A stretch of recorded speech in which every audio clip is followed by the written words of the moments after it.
안녕하십니까. 제30회 남강문학협회 문학교실을 시작하겠습니다. 오늘도 김용수 시인과 문양 이정림 시인을 모시고 한평생 교단에서 후진 양성에 바치고 이제는 89개를 훌쩍 넘겨버린 최낙인 선생님의 시 두 편을 가지고 여러분들과 만나보겠습니다. 우선 두 분 선생님을 모시겠습니다. 두 분 선생님 반갑습니다. 네, 반갑습니다. 예, 안녕하세요. 오늘은 농암 최낙인 시인의 시 두 편을 가지고 이야기를 나누어 보겠습니다. 최낙인 선생님은 한평생 교육계에 몸담으신 올려로서 만년에는 무릎 교육장을 역임하셨습니다. 최낙인 선생님의 프로필에 관해서는 이정림 시인께서 소개해 주시겠습니다. 본격적인 진행에 앞서 여러분들께 구독과 좋아요를 눌러 달라는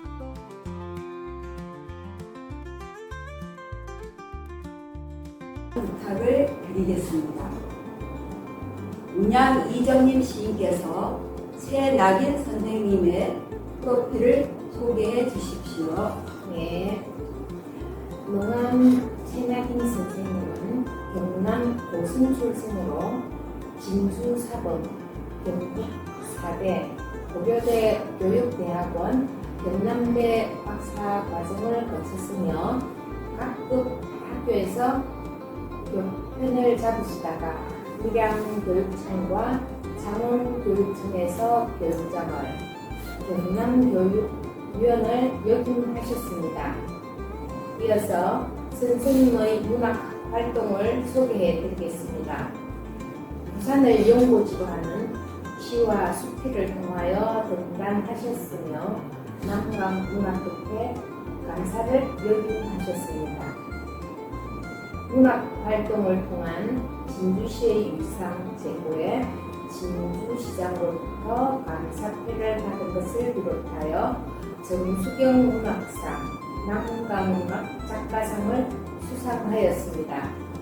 저서로는 엉겅퀴 하늘꽃 시집을 출간하셨으며 수상집으로 작은 뜻 큰 인연 하는 노을 팔순인생 하늘 다른 세상 등을 출간하셨습니다. 하은을 바라보는 고령에도 왕성한 활동을 멈추지 않는 최낙인 선생님의 열정에 박수를 보내드립니다. 오늘은 농암 최낙인 선생님의 시 두 편을 소개해 드리겠습니다. 먼저 엉겅퀴입니다. 이 시는 한평생 교단에 몸바쳐온 노년의 선생님이 가시처럼 견디며 살아온 생애를 회고하면서 다듬어 쓴 시입니다. 엉겅퀴는 화려한 꽃이라기보다 거친 들판, 억센 동굴, 가시, 인고의 이미지가 강합니다. 시인은 자신의 삶을 엉겅퀴에 비유하여 세상의 관심과 충분히 받지 못했어도 거친 들판에서 인고의 세월을 보내면서도 꿋꿋하게 버티며 살아온 시간을 회상하고 있습니다. 마지막에 그래서 인생을 일러 일정춘몽이라 했던가 하면서 달간한 인생을 쓰고 있습니다. 그럼 이정림 시인께서 이 시를 먼저 낭송하고 평석을 이어가겠습니다. 문양 선생님 낭송해 주시죠. 엉겅퀴 시 농암 최낙인 낭송 문양 이정림 시 두벅머리 12살 소년은 보릿자루 물러매고 산 넘고 물 건너 눈보라 휘몰아치는 왕야로 나섰소. 골목길 난전에선 행여 옆집 소녀 훔쳐 돌까봐 장바구니 돌려안고 그렇게도 엿버린 마음을 떨기도 하였소. 억새 덩굴 속에 인고의 가시꽃 피어내는 은봉기처럼 올곧은 손길 배타오는 눈빛으로 해맑은 한 살이 살아보고 싶었어. 눈길을 주는 이 없고 가슴 주는 이 없어도 와달비가 내리고 돌게 바람이 몰아쳐도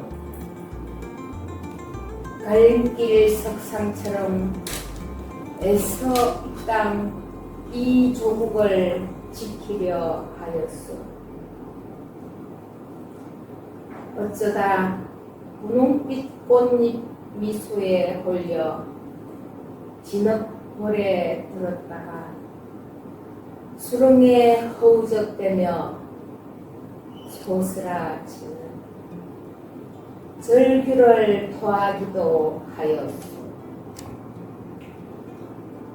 곱고 바른 게 무엇인지, 곱고 아름다운 게 무엇인지.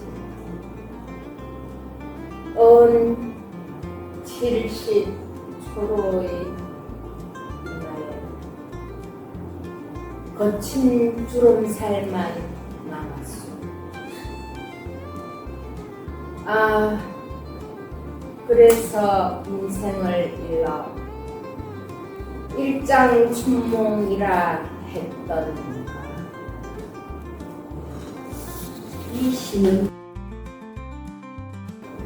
이 시는 바로 그 엉겅퀴처럼 어려움 속에서도 꿋꿋하게 삶을 지켜온 한 사람의 생애를 노래하고 있습니다. 그 사람이 바로 시인 용한 선생님 자신인가도 싶습니다. 작품을 구절별로 살펴보기 전에 먼저 큰 틀에서 여쭙겠습니다. 이 시는 엉겅퀴라는 꽃을 통해 한 사람의 삶을 돌아보고 있는데요. 시 전체에 흐르는 정서와 핵심, 의미, 그리고 문학적 성격과 중심 정서 또는 작품 세계를 어떻게 보시는지요? 먼저 김명수 선생님께서 답변해 주시면. 예. 이 시는 한 사람의 지나온 삶이 들판의 바람처럼 스쳐가는 작품입니다. 거칠고 쓸쓸하지만 그 안에 순정과 부끄러움 그리고 끝내 무너지지 않으려는 마음이 담겨 있습니다. 그리고 시 엉겅퀴는 단순한 회고시라기보다는 한 인간이 유년에서 노년에 이르기까지 어떻게 고난을 견디고 어떻게 자기 삶의 꽃을 피우려 했는가를 보여주는 작품입니다. 먼저 시의 첫 장면을 보겠습니다. 더벅머리 12살 소년은 보릿자루 물러매고 산 넘고 물 건너 눈보라 휘몰아치는 강야로 나섰소. 12살 소년이 보릿자루를 메고 눈보라 속으로 나섭니다. 이 장면은 어떻게 느끼셨는지 김명수 선생님 먼저 말씀해 주세요. 예.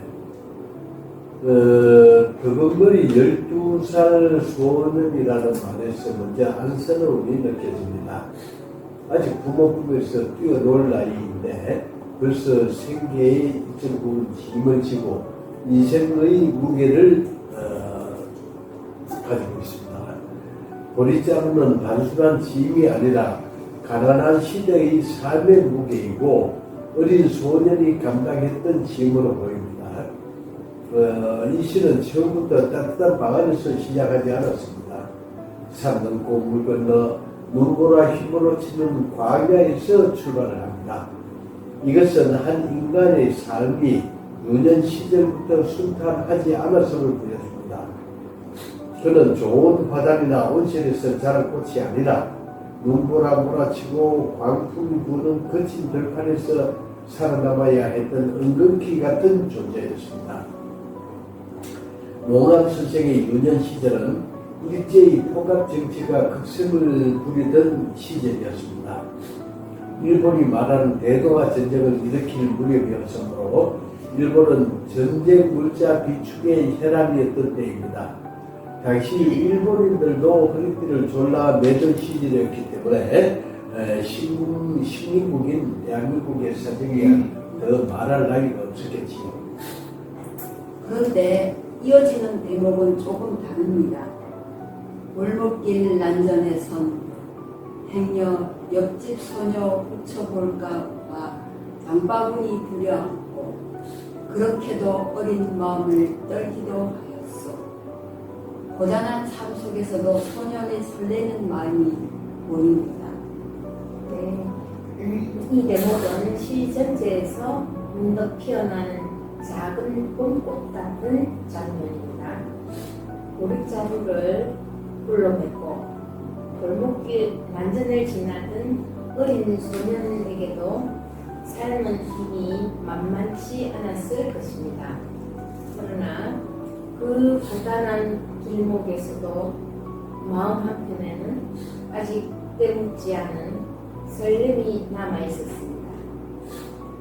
옆집 소녀 훔쳐볼까봐라는 표현에는 아이 특유의 수줍음과 순진한 호기심이 함께 들어있습니다.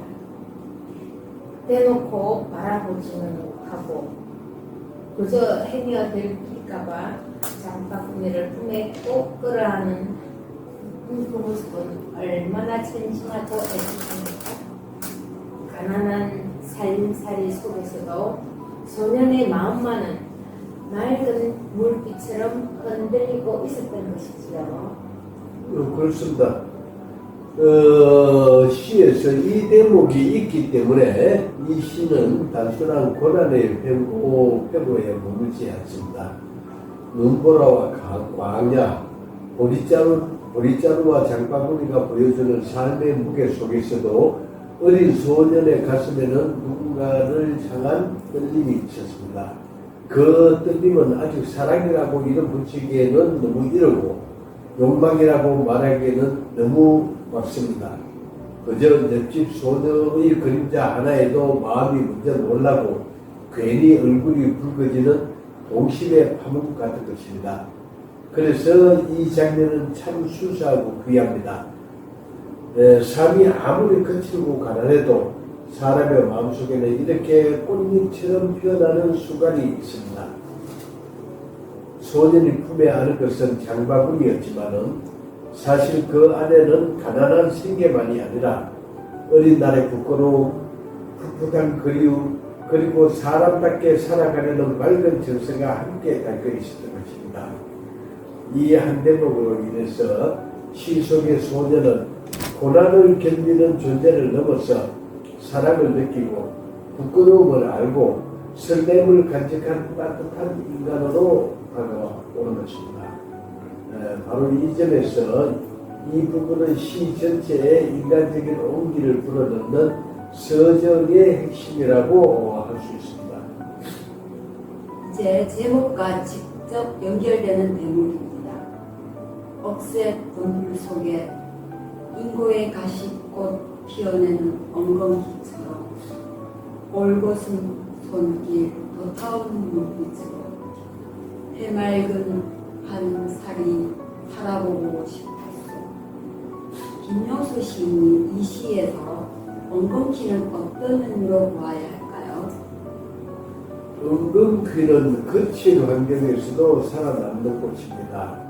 가시가 주는 문학적 이미지는 세상이 그만큼 거칠었다는 뜻이기도 합니다. 상처받지 않으려면 스스로를 지켜야 했고, 그래서 가시를 품게 된 것이죠. 중요한 것은 그 가시 속에서도 꽃을 피운다는 점입니다.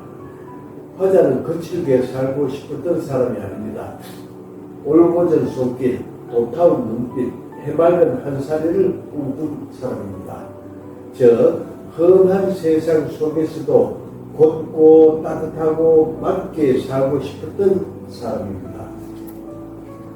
저도 이 부분이 시의 중심이라고 생각합니다. 은근키는 아름답기만 한 꽃이 아닙니다. 만지면 찔립니다. 하지만 그 가시는 악착이 아닌 고귀한 생존의 의지입니다. 상처를 견디며 피어난 꽃이기 때문에 더 애틋하게 다가옵니다. 이 부분에서 한 가지 더 말씀드릴 것은 은근키의 가시와 장미의 가시가 주는 이미지의 차별화입니다. 은근키는 고난을 견디면서 자신을 지키는 순환의 가시, 절개의 가시이지만 장미의 가시는 아름다움과 욕망에 이끌릴 때 생기는 유혹의 가시, 그러면서 상처를 주기 위한 가시입니다.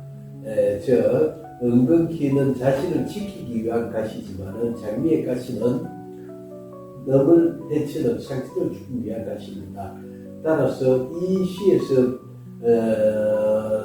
두 시의 차이는 은근키는 견딤의 삶을, 장미는 욕망을 드러내는 유혹과 거절의 삶을 드러내는 상징적인 대비라고 볼 수 있습니다. 이 부분에서 작가가 굳이 장미의 가시를 말하지 않고 은근키의 가시를 말하는지 그 의도를 우리가 충분히 짐작할 수 있습니다. 다음 대목에서는 한 개인의 삶이 조금 더 넓은 세계로 확장됩니다. 눈길 주는 이 없고 가슴 주는 이 없어도 와잘비가 내리고 돌개바람이 몰아쳐도 갈림길 석상처럼 애써 이 땅 이 조국을 지키려 하였소. 이 부분에서도 외로움과 함께 조국을 지키려는 의지가 드러납니다. 눈길 주는 이 없고 가슴 주는 이 없어도 라는 구절이 참 가슴이 아립니다. 누구에게 인정받지 못하고 사랑받지 못해도 자기 자리를 지키는 사람의 모습입니다. 특히 갈림길 석상처럼이라는 표현이 인상적입니다. 말없이 비바람을 맞으며 서 있는 존재가 떠오릅니다. 그렇습니다. 갈림길은 선택의 자리이고 석상은 침묵과 견딤의 상징입니다. 화자는 수많은 갈림길에서 흔들렸겠지만 끝내 자기 자리를 지키려 했습니다. 또 이 땅, 이 조국이라는 표현을 보면 이 시는 개인의 생애에만 머물지 않습니다. 가난과 외로움 속에서도 시대를 견디고 나라를 지키려 했던 한 세대의 삶이 고스란히 담겨 있습니다. 개인의 고난이 곧 시대의 고난으로 확장되는 대목입니다. 네. 그러나 화자는 자신을 완전한 사람으로만 그리지 않습니다. 어쩌다 분홍빛 꽃잎 미소에 흘려 진흙벌에 들었다가 수렁에 호적되며 소스라치는 절규를 토하기도 하였어. 문양 선생님, 이 부분 앞의 대목들과 결이 다르지요? 네, 여기에는 후회와 고통이 있습니다. 분홍빛 꽃잎 미소는 아름다운 유혹처럼 보입니다. 그런데 그 뒤에 진흙벌, 수렁, 절규가 이어집니다. 아름답다고 믿고 다가갔지만 결국 고통의 늪으로 빠져든 경험을 말하는 것 같습니다. 이 대목에 있어서 시인은 더 진실한 인물이 됩니다. 곱고 바르게 살고 싶었지만 인생에서 누구나 흔들리는 때가 있습니다. 아름다움에 이끌렸지만 상처를 입기도 하고 잘못된 선택으로 수렁에 빠지기도 합니다. 이 시는 그런 인간적 약함을 숨기지 않습니다. 그래서 더 믿음이 갑니다. 은근히 가시는 강인함이기도 하지만 동시에 상처받은 흔적입니다. 이제 시는 노년의 자리로 옵니다. 곱고 바른 게 무엇인지, 곱고 아름다운 게 무엇인지, 언 70초로의 이마엔 거친 주름살만 남았어. 70의 나이에 이르러 화자는 인생을 되돌아봅니다. 곱고 바른 게 뭔지, 곱고 아름다운 게 뭔지라는 질문이 마음에 오래 남습니다. 젊을 때는 옳고 그름을 분명히 안다고 생각하지만 오래 살다 보면 오히려 더 어려워지는 것 같습니다. 결국 남은 것은 답이 아니라 거친 주름살입니다. 맞습니다. 그 주름살은 단순한 늙음의 표시가 아닙니다. 눈보라, 돌개바람, 외로움, 사랑, 유혹, 후회, 견딤이 얼굴에 새겨진 것입니다. 말하자면 주름살은 한 인간의 역사입니다. 그가 살아온 날들의 기록이고 침묵으로 쓰인 자서전입니다. 마지막으로 이렇게 끝납니다. 아, 그래서 인생을 일러 일장춘몽이라 했던가. 인생은 한바탕 봄꿈이라는 탄식입니다. 네, 저는 이 마지막이 허무하다기보다 애틋하게 들립니다. 그렇게 애쓰고 사랑하고 후회하고 버텨왔는데 돌아보니 모두 꿈처럼 지나가 버렸다는 것이죠. 하지만 그 꿈이 헛되기만 한 것은 아닙니다. 그 안에서 화자는 자기 삶의 꽃을 피웠기 때문입니다. 네.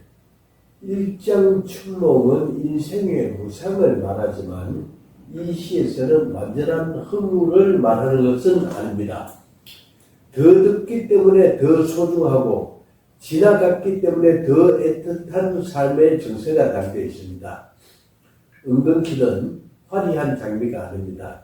그러나 거친 들판에서 자기 방식으로 피어납니다. 그 점에서 우리는 이 시에게 묻고 있습니다. 당신은 어떤 가시를 품고 살아왔는가? 그리고 그 가시 끝에 어떤 꽃을 피웠는가를 오늘 농암 선생님의 시 엉겅퀴를 다시 정리해 보겠습니다. 최낙인 시인의 엉겅퀴는 12살 소년의 고난에서 시작해 순정과 외로움, 조국을 지키려는 의지, 인간적인 흔들림, 그리고 노년의 해안에 이르는 한 생애의 시입니다. 그 중심에는 엉겅퀴라는 상징이 있습니다. 가시를 품었지만 꽃을 피우는 존재, 거친 들판에서도 쓰러지지 않는 존재, 상처 속에서도 품격을 잃지 않으려는 존재입니다. 저는 이 시를 한마디로 가시로 피운 생의 꽃 이렇게 정의하고 싶습니다. 화자는 완전한 사람도 아니고 그렇다고 실패한 사람도 아닙니다. 고난 속에서 살았고 또 흔들렸고 사랑했고 후회했고 그러면서 자기 자리를 지키려 했습니다. 그 모습이 바로 은근퀴입니다. 우리 인생도 어쩌면 같을지 모릅니다. 상처 없이 피는 꽃은 드뭅니다. 가시가 있었기에 지킬 수 있었고 그 가시 끝에서 마침내 꽃 한 송이가 피어나는 것입니다.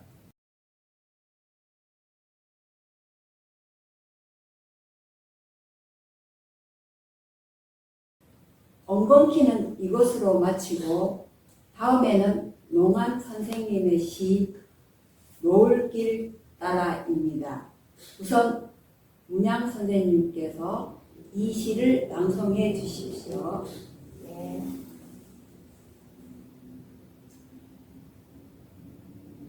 노을길 따라 산은 금빛 하늘을 이고 호수는 불타는 산을 그린다. 생골 여울목엔 노루가족 입 맞추고 억새 덤불 속엔 뱁새 새끼 어미품 찾아든다. 산사로 돌아가는 바랑진 노선 온화한 얼굴엔 무념이 흐르는데 걸음걸음마다 세상은 없다. 나는 참으로 오랜만에 노을이 내리는 길 따라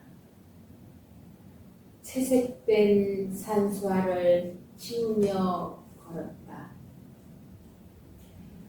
산을 쓸어내고 구름을 걷어내고 짐도 벗고 마음도 비우며 나를 치워갔다. 아, 이 허허로운 빈 충만감이여.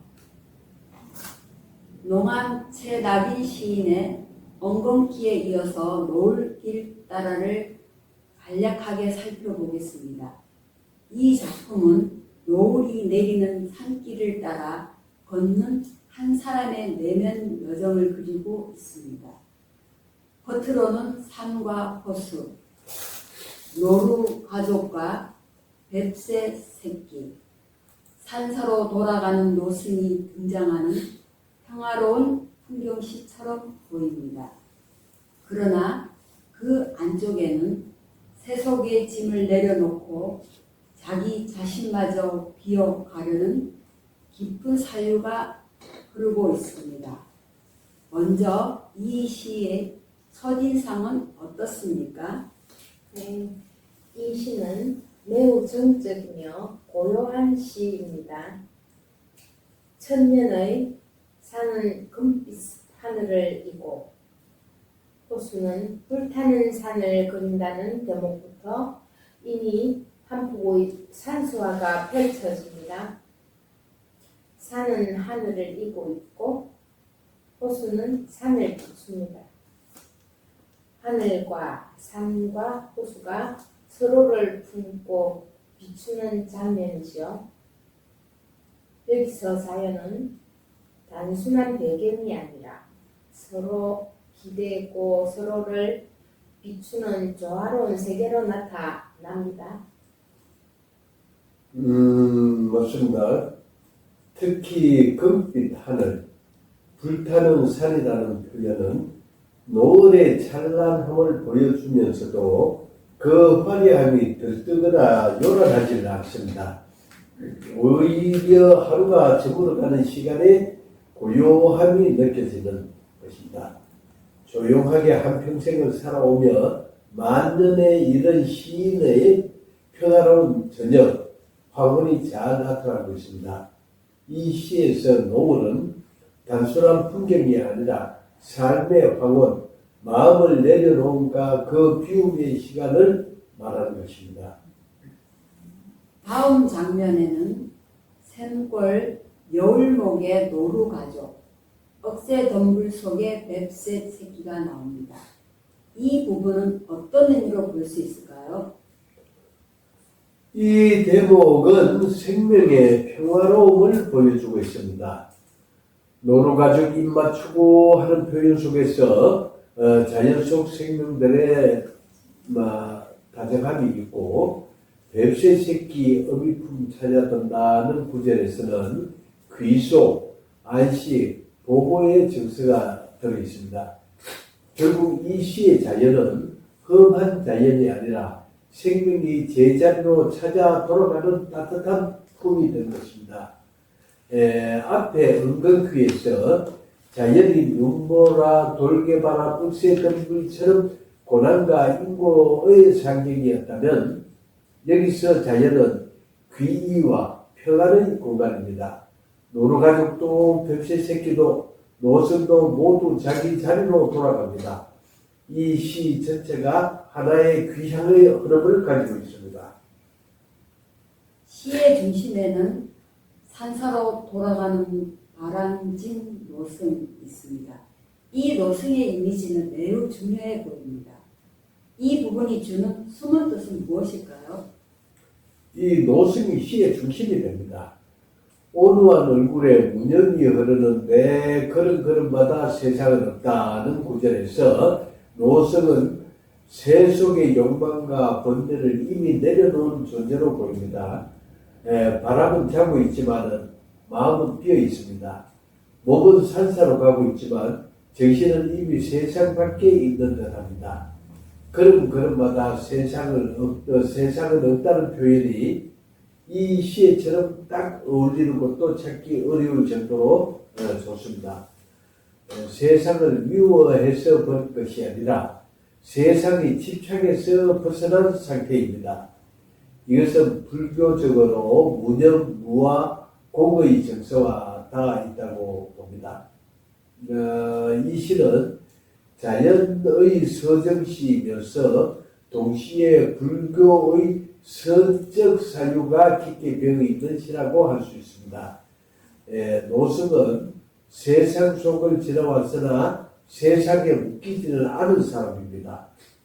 그래서 노감 선생은 노성을 통해 자연의 아름다움을 넘어 비움의 아름다움, 허허로운 충만감으로 나아가고 있습니다. 그 뒤에 화자가 등장합니다. 나는 참으로 오랜만에 노을이 내리는 길 따라 채색된 산수화를 지우며 걸었다는 제목은 어떤 뜻일까요? 예, 여기서 중요한 말은 지우며입니다. 앞에서는 산과 호수와 노을이 아름답게 채색되어 있습니다. 그런데 화자는 그 산수화를 감상하는 데 그치지 않고 오히려 그것을 지우며 걷습니다. 이것은 바깥 풍경을 지운다는 뜻이라기보다 풍경에 붙어있던 자기 마음의 집착과 분별을 지운다는 뜻으로 읽힙니다. 그렇습니다. 노감 선생님은 아름다운 것을 보면서도 그 아름다움에 머물지 않습니다.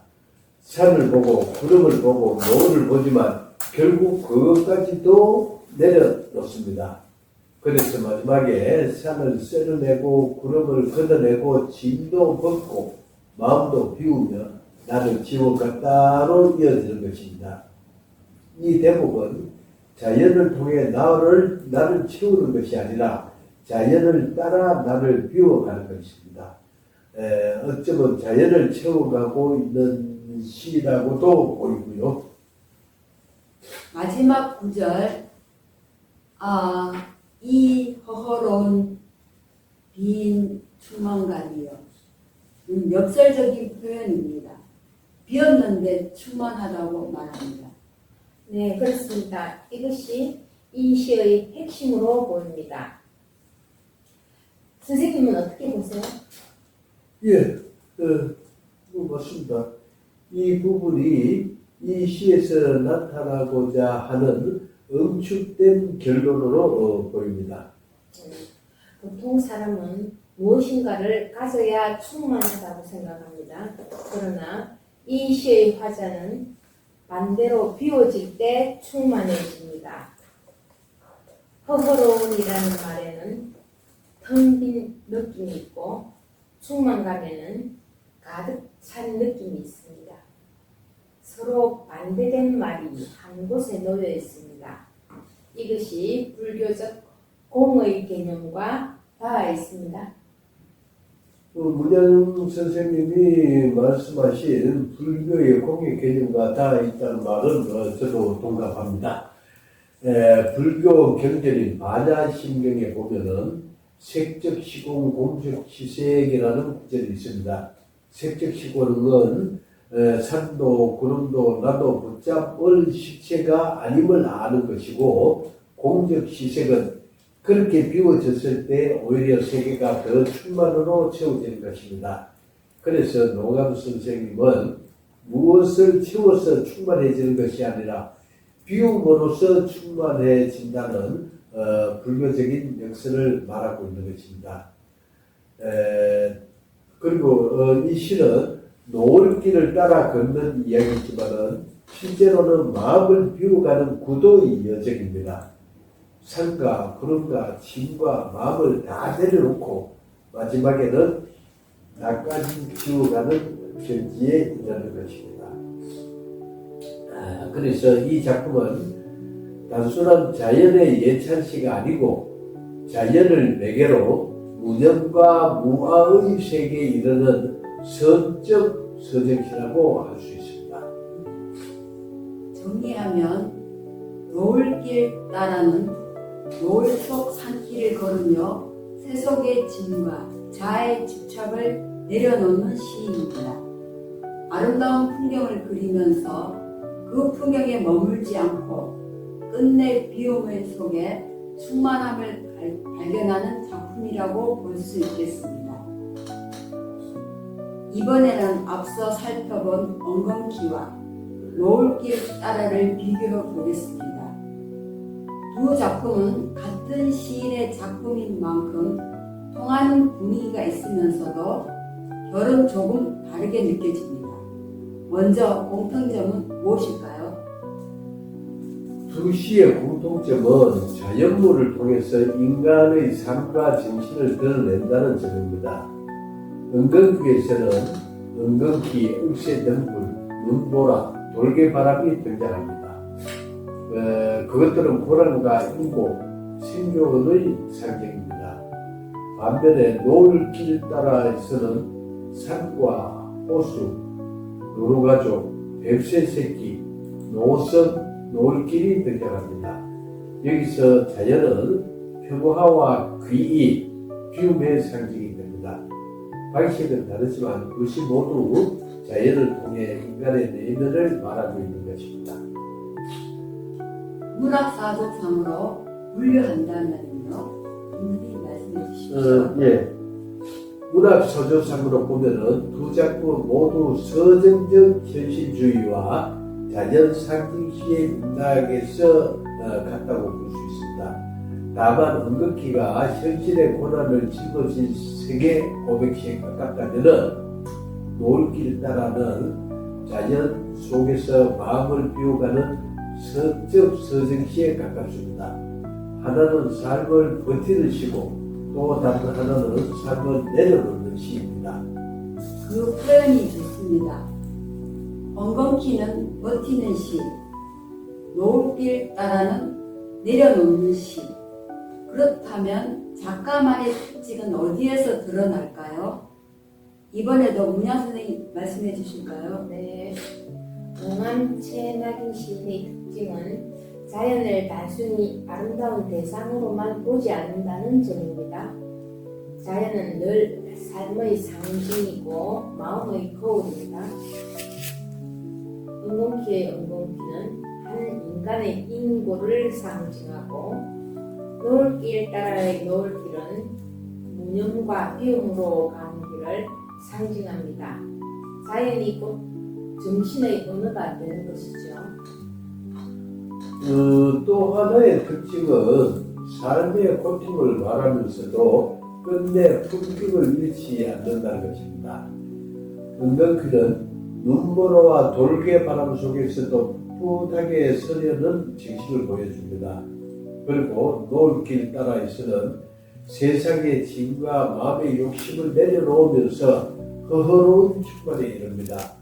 두 시 모두 방향은 다르지만 인간이 어떻게 자신을 지켜내는가를 묻고 있습니다. 시가 그려내는 이미지에 있어서 시적 분위기를 말씀해 주십시오. 네. 엉겅퀴는 거칠고 아픈 분위기가 강합니다. 가난, 고독, 미혹, 절규가 있습니다. 반면 노을길 따라는 고요하고 맑습니다. 산사의 노선처럼 세상을 한 걸음 물러나 바라보는 정서가 있습니다. 엉겅퀴가 흙과 가시의 시라면 노을길 따라는 노을과 봄의 시라고 할 수 있습니다. 문양 선생님의 말씀에 이어서 제가 조금 보충을 해볼게요. 엉겅퀴의 끝에는 고난을 견딘 사람의 정신이 있고 노을길 따라의 끝에는 그 짐을 모두 내려놓은 사람의 정신이 있습니다.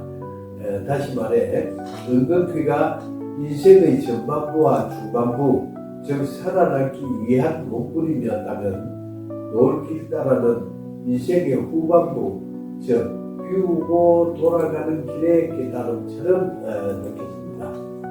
결국 두 작품은 하나의 큰 흐름으로도 익힐 수 있겠습니다. 그렇죠. 엉겅퀴가 세상의 눈보라 속에서 자신을 세우는 시라면 노을길 따라는 노을 속에서 자신을 비우는 시입니다. 세움과 지움, 인고와 그리움, 가시와 노을, 이 대비 속에서 최낙인 시인의 시 세계가 더욱 선명하게 드러나 있습니다.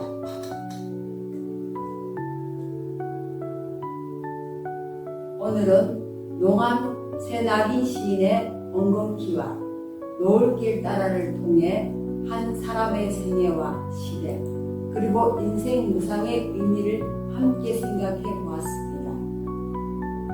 엉겅퀴가 거친 세월 속에서도 꺾이지 않고 살아온 한 인간의 인고와 의지를 보여주는 작품이라면 노을길 따라는 그 긴 삶의 끝자락에서 모든 집착을 내려놓고 비움의 평안으로 나아가는 작품이라고 할 수 있습니다.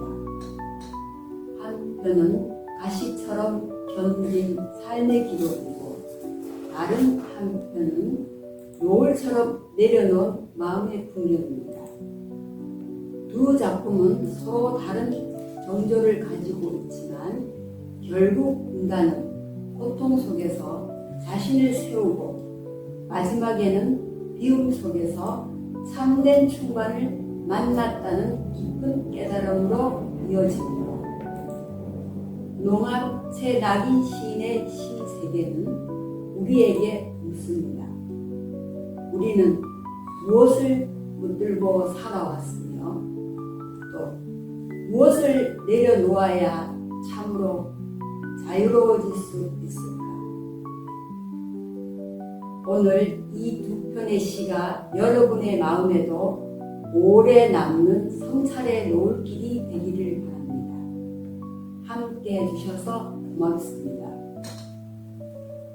거친 세월 속에서도 끝내 꽃을 피우는 엉겅퀴처럼 우리 삶에도 상처를 넘어 피어나는 꽃 한 송이가 있기를 바랍니다. 함께 해주신 문양 이정인 선생님, 김용수 시인님이 고맙습니다. 다음 시간에 또 찾아뵙겠습니다. 나가시기 전에 구독과 좋아요를 눌러 저희를 응원해 주십시오. 안녕히 계십시오. 예, 안녕히 계십시오.